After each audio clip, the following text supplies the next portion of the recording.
Assalamualaikum warahmatullahi wabarakatuh.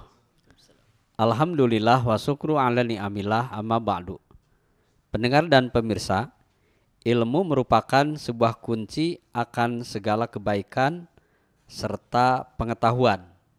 Tentu ilmu menjadi sebuah sarana untuk bisa menjalankan apa yang menjadi perintah Allah pada kita. Tidak akan sempurna akan keimanan serta tak sempurna pula amal kecuali dengan keutamaan sebuah ilmu. Dengan ilmu Allah disembah. Dengannya juga hak Allah dijalankan. Serta dengan ilmu pula agamanya disebarkan. Tentu hal ini yang membuat kebutuhan, jadi ilmu menjadi kebutuhan pada sebuah ilmu lebih besar dibandingkan dengan kebutuhan pada makanan. Sebab pada keberlangsungan agama serta dunia tergantung dengan ilmu. Manusia akan lebih memerlukan ilmu daripada sebuah makanan juga minuman, karena pada makanan dan minuman hanya dibutuhkan sebanyak 2 hingga 3 kali sehari. Sedangkan ilmu terus menerus diperlukan pada setiap waktunya. Mutiara Pagi dari Bandung bersama Ustadz Umar Yusuf Emsos, pengasuh Pondok Pesantren Babu Salam. Kita akan kupas tuntas bagaimana kewajiban kita menuntut ilmu. Karena dibandingkan dengan makan minum, ternyata ilmu itu lebih banyak dibutuhkan, Ustadz ya. Ini seperti apa, Ustadz? Baik, terima kasih. Bismillahirrahmanirrahim.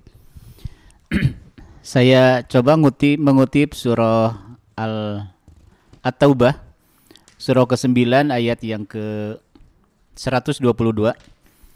A'udzubillahi samiil alim minasyaitonir rajim. Bismillahirrahmanirrahim. Wa ma kanal mu'minuna liyanfiru kaffah falawla nafaru min kulli firqatin minhum ta'ifatul yatafaqahu fid din waliyunziru qaumahum idza raja'u ilaihim la'allahum yahdharun. Tidak pantas seorang muslim itu pergi seluruhnya ke medan perang, tapi hendaklah ada di antara mereka sekelompok firqah, firqah sekelompok yang memperdalam ilmu agama. Tafaqquh fiddin. Waliyunziru qaumahum, setelah tafaqquh fiddin dia kembali kepada kaumnya. Waliyunziru qaumahum idza raja'u ilaihim la'allahum yahdharun, kembali kepada kaumnya, kemudian menyampaikan kembali kepada kaumnya. Ayat ini menjadi dalil talabul ilmi, gitu ya.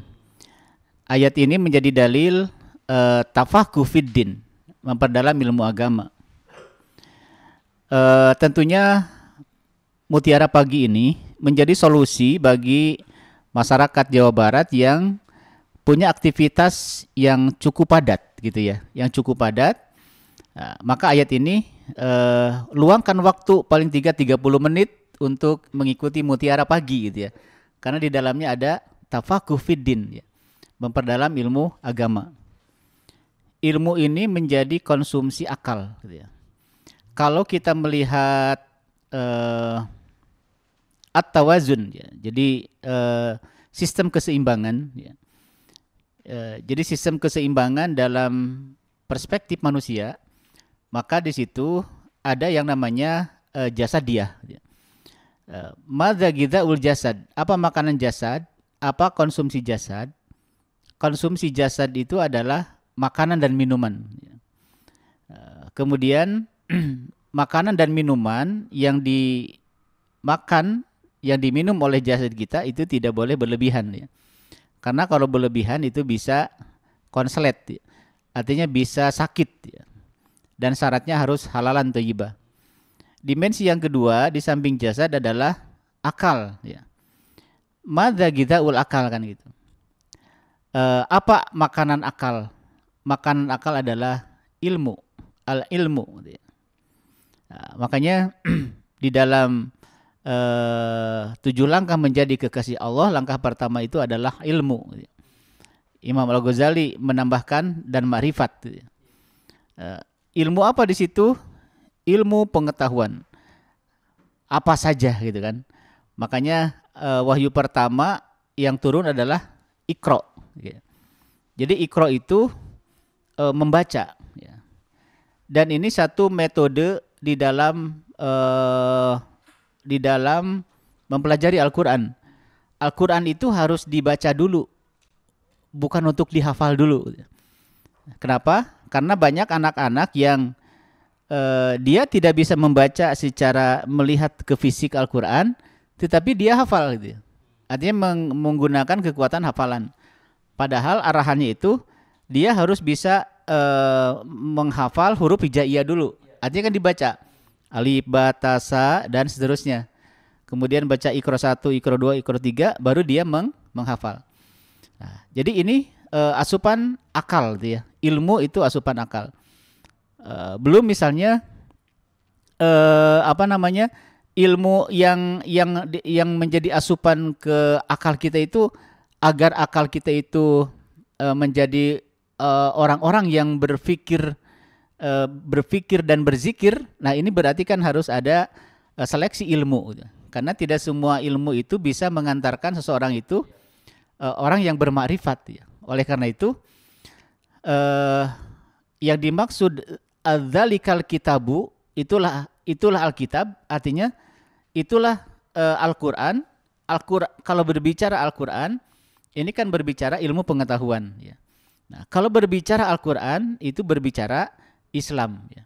Berbicara Islam berbicara syamil mutakamil ya. Jadi karena Islam karakteristik Islam itu agama yang sempurna, kemudian agama yang universal ya. Jadi sempurna itu dari zaman ke zaman, sempurna dari manhaj, jadi dari zaman ke zaman itu Islam sempurna. Secara manhaj juga sempurna. Manhajnya apa? Al-Quran, Sunnah, kemudian Sirah gitu kan. Kemudian secara makan, sumuliyatu zamannya, universalitas tempat, dimanapun Islam itu berada, Islam tetap sempurna gitu ya. Artinya tidak ada kekurangannya ya, seperti itu. Nah, ini menjadi konsumsi akal harus memahami Islam itu secara universal, secara global. Karena Islam itu tidak hanya berbicara tentang satu disiplin ilmu saja gitu ya. Tetapi Islam berbicara tentang saintis, Islam berbicara tentang tentang akhirat, Islam berbicara tentang semua kan, seperti itu. Makanya disebut sumuliyatul Islam. Kesempurnaan Islam itu bisa ditinjau dari berbagai aspek ya. Nah, jadi untuk membangun sistem keseimbangan manusia itu harus gidaul akal, makanan akal adalah ilmu pengetahuan. Ilmu pengetahuan itu di mana? Di Al-Quran. Semakin banyak orang itu membaca Al-Quran, dia akan semakin kehausan jiwanya itu untuk membuka lembaran-lembaran Al-Quran. Dan itu dibuktikan gitu ya, dibuktikan oleh ilmuwan-ilmuwan dengan semakin membaca Al-Quran, dia menemukan ilmu-ilmu yang baru gitu kan, terutama di dalam saintis. Bahkan ada seorang ilmuwan ketika dia menafsirkan Nabi Ibrahim alaihissalam ditantang oleh Namrud, kalau memang Tuhan kamu bisa menghidupkan yang mati, ambil itu burung kan gitu ya. Kemudian Nabi Ibrahim kepepet gitu ya, dan dia minta pertolongan kepada Allah. Burung itu dihancurkan, disimpan di 2 bukit, kemudian dipanggil gitu. Kemudian dipanggil dan hidup lagi gitu. Maka dalam sejarah ada 2 nabi yang mampu menghidupkan yang mati. Pertama adalah Nabi Isa, yang kedua Nabi Ibrahim. Tapi memang yang muncul di Al-Quran itu adalah Nabi Ibrahim, Nabi Isa gitu ya. Nabi Isa yang mampu menghidupkan. Nah, ini ada pesan-pesan saintis. Misalnya diterjemahkan oleh ilmuwan itu dalam pembuatan pesawat gitu ya. Itu bisa dilihat pesawat itu badannya dan sayapnya itu produksinya beda-beda gitu ya. Artinya apa? Artinya misalnya sayapnya dari Eropa, kemudian badannya mesinnya dari mana, itu disatukan, kemudian diambil dari berbagai macam negara, kemudian disatukan menjadi sebuah pesawat. Itu inspirasinya dari kisah Ibrahim. Jadi dia menghancurkan itu burung, kemudian atas perintah Allah itu burung kembali menjadi burung yang utuh gitu ya. Itu sempat saya diskusi dengan almarhum ya, ketua yayasan di sana dulu kan di PTDI gitu ya. Beliau menyampaikan bahwa inspirasi banyak ilmuwan itu dari kisah Nabi Ibrahim yang di dalamnya syarat dengan saintis gitu, ilmu pengetahuan. Nah ini artinya mencari ilmu itu dengan benar ini sangat penting. Bahkan mencari ilmu itu bahasanya bukan wajib, tapi fardu gitu ya. Misalnya contoh hadis yang sering kita baca, Tolabul ilmi faridoh. Kalau wajib itu bahasa ulama, faridoh itu adalah bahasa hadis, bahasa Al-Quran. Misalnya faradhu alaikal Quran, itu kan bahasa Al-Quran. Difardukan atas kamu untuk membaca Al-Quran. Artinya faradhu di sini bahasa Allah. Sementara tolabul ilmi faridoh itu diterjemahkannya wajib, itu sebenarnya bahasa Al-Quran. Artinya faridoh itu di atasnya wajib gitu ya. Seperti itu Ustaz. Baik, pendengar dan pemirsa, tentu ketika berbicara menuntut ilmu, kita tahu bahwa dengan ilmu orang akan diangkat derajat oleh Allah. Dengan ilmu kita akan terbuka mata hati kita, dan dengan ilmu pula kita bisa ke ujung manapun ya. Baik berbicara ilmu tentang duniawi, tentu ini sangat luas dan kita memang perlu, karena kita hidup di dunia. Kita harus paham ilmu dan kita ketahui bagaimana ahli-ahli ilmu yang lahir dari orang-orang muslim, sehingga perkembangannya itu dikembangkan oleh orang-orang non-muslim. Nah kemudian yang kedua, pendengar dan pemirsa, ketika kita memilih antara ilmu dunia dan akhirat, dua-duanya sangat penting ya saja. Namun kembali lagi, carilah ilmu yang seimbang yang bisa menyelamatkan dunia dan akhirat. Nih, ketika perbandingannya memahami ilmu dengan orang yang bodoh, Ustaz. Karena orang bodoh tidak mau nuntut ilmu. Jadi bukan kan sekarang itu sangat mudah ya, pemerintah menyiapkan dengan dana yang begitu cukup besar supaya wajib sekolah, wajib belajar, dan guru-gurunya pun banyak di mana-mana. Lebih-lebih banyak pondok pesantren yang menggratiskan siapapun yang datang untuk menuntut ilmu, peluangnya itu banyak. Nah kembali lagi kepada orang-orang yang sangat lemah dan mungkin tidak mau sama sekali menuntut ilmu.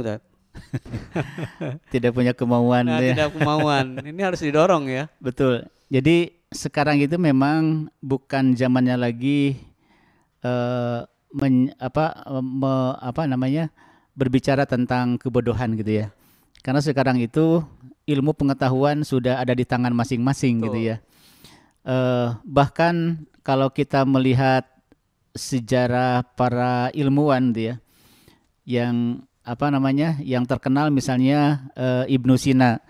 Ibnu Sina kalau di barat Avicenna gitu ya. Ibnu Sina ini gelarnya itu the father of doctors kan. Jadi bapaknya para dokter. Artinya para dokter di seluruh dunia bapaknya ke situ gitu ya.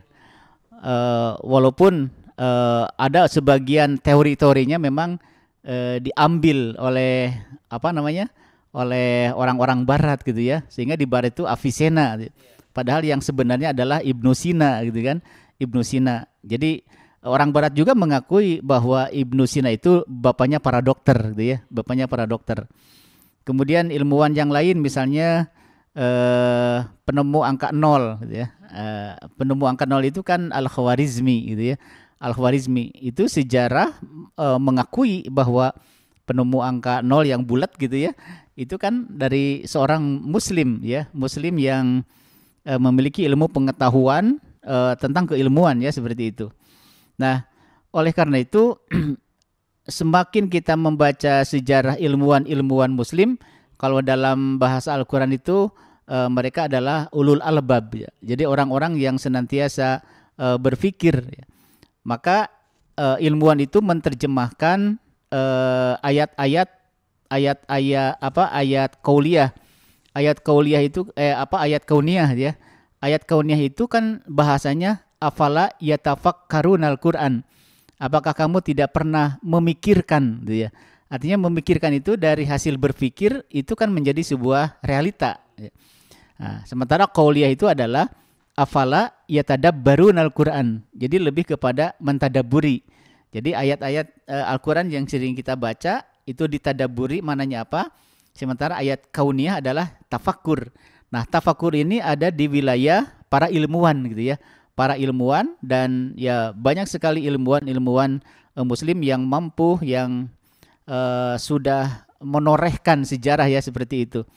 Nah, jadi itu ilmu dunia yang bisa mengantarkan mengenal Allah Subhanahu wa taala ya. Karena dengan ilmu pengetahuan itu bisa mengenal Allah gitu ya.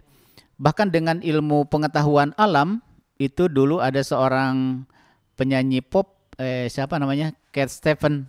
Cat Stevens itu namanya jadi Yusuf Islam gitu kan. Dia mengenal Tuhannya dari as-safaru madrasatun kabiratun. Karena dia sering healing gitu ya. Jadi sering healing, naik ke pesawat. Di pesawat dia melihat gitu ya, lihat gunung, lihat lautan. Di situ hidayah berbicara gitu kan.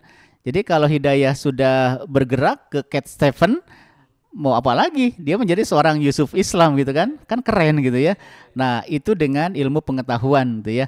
Jadi hidayah itu tidak harus duduk di masjid saja, tetapi dengan melanglang buana ya, healing ke sana kemari itu hidayah bisa bekerja ya seperti itu. Pendengar dan pemirsa, Abu Dzar radhiyallahu an menyampaikan Rasulullah SAW pernah bersabda, wahai Abu Dzar, sesungguhnya pada kepergianmu pagi hari untuk dapat mempelajari satu ayat dari kitab Allah itu lebih baik untukmu daripada kamu sholat sebanyak 100 rakaat. Dan sesungguhnya dalam kepergianmu pada pagi hari untuk mempelajari satu bab dari sebuah ilmu, baik diamalkan maupun tidak, itu akan lebih baik untukmu daripada sholat 1000 rakaat. Ini luar biasa tadi ya.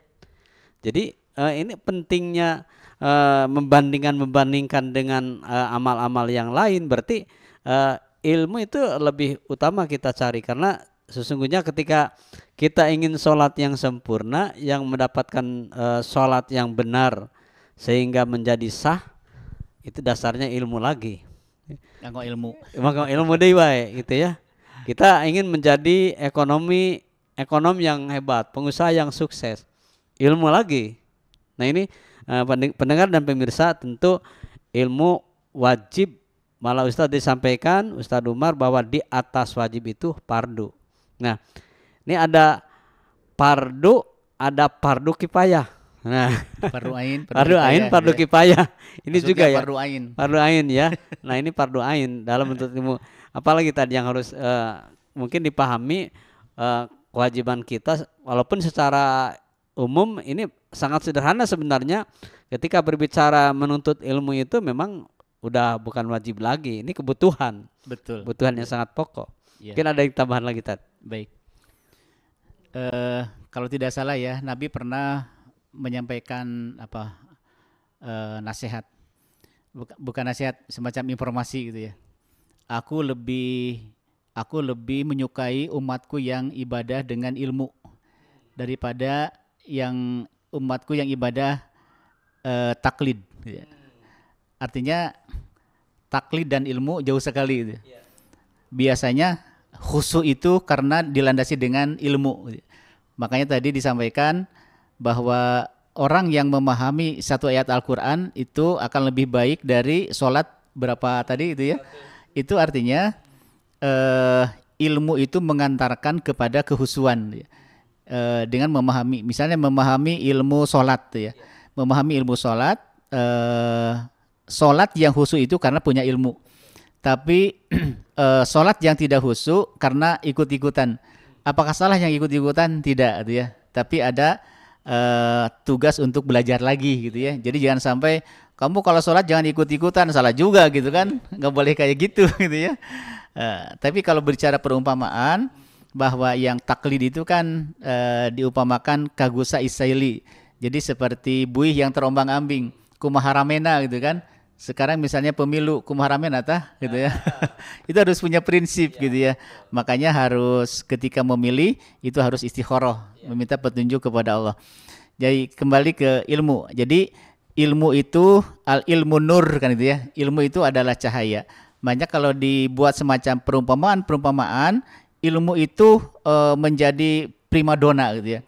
Makanya di 7 langkah menjadi kekasih Allah, langkah pertama adalah ilmu gitu kan. Karena ilmu itu adalah konsumsi akal.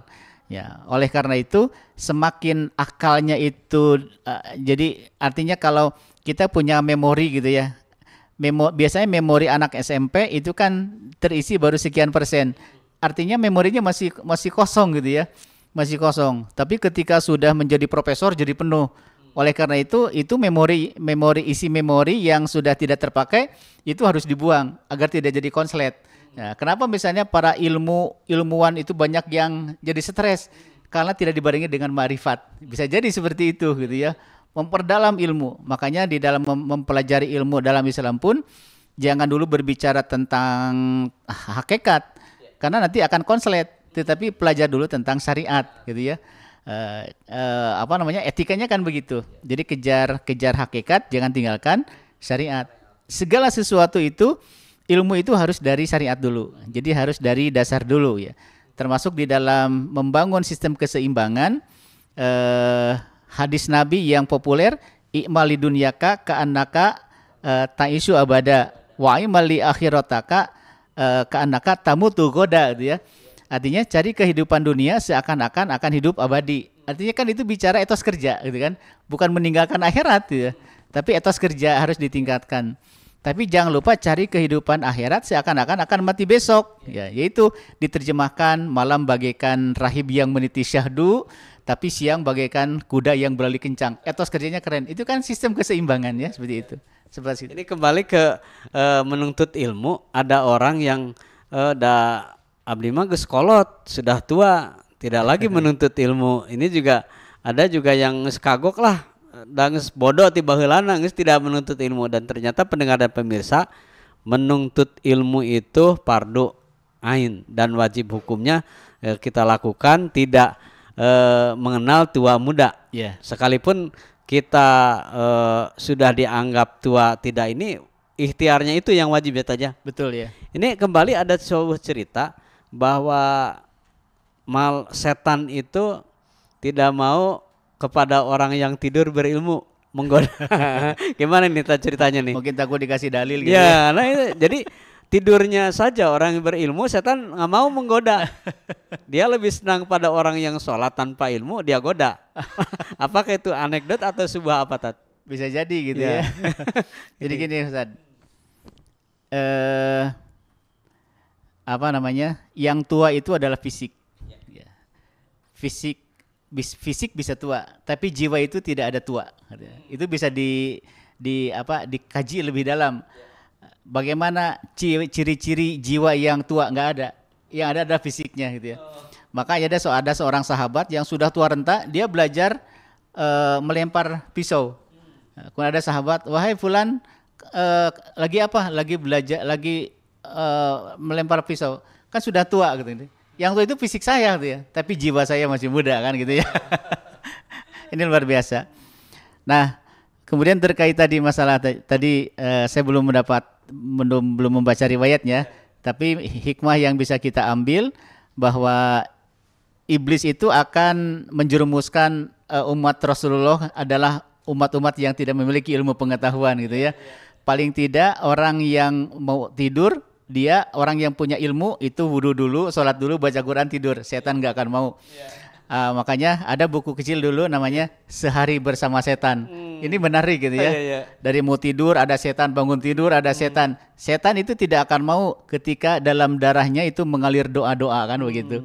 Nah makanya jangan lupa sebelum tidur baca doa gitu.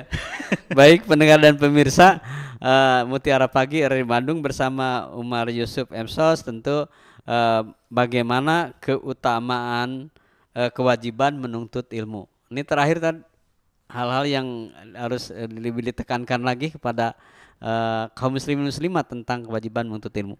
Baik. Mencari ilmu itu tidak dibatasi usia, gitu ya. Oleh karena itu, mari kita manfaatkan media-media yang ada untuk tafaqquh fiddin. Tapi catatan saya, hati-hati dengan ilmu-ilmu yang yang tidak ada referensi, karena nanti bisa menyesatkan. Lebih bagus berilmu ada gurunya, gitu ya. Karena kalau nanti ada masalah, maka sang gurulah yang akan mengingatkan, ya. Tidak salah kita belajar dari YouTube, tidak salah kita belajar dari yang lain, tetapi harus diimbangi dengan ilmu yang kita miliki. Jadi kita tanamkan bahwa mencari ilmu itu adalah fardu, lebih ke fardu ain, tidak bisa diwakilkan, dan ilmu itu adalah merupakan warisan terbesar dari generasi ke generasi.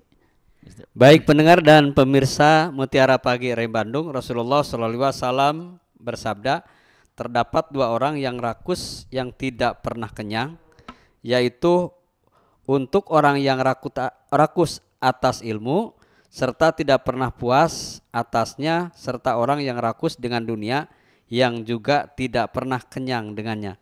Mudah-mudahan hadis riwayat Al-Baihaqi ini menjadi tuntutan buat kita. Kita butuh ilmu, akan terus-menerus menuntut ilmu. Demikian Mutiara Pagi hari ini. Anda bisa ikuti terus setiap hari pukul 5 sampai pukul 6 di Pro 1 RRI Bandung. Assalamualaikum warahmatullahi wabarakatuh.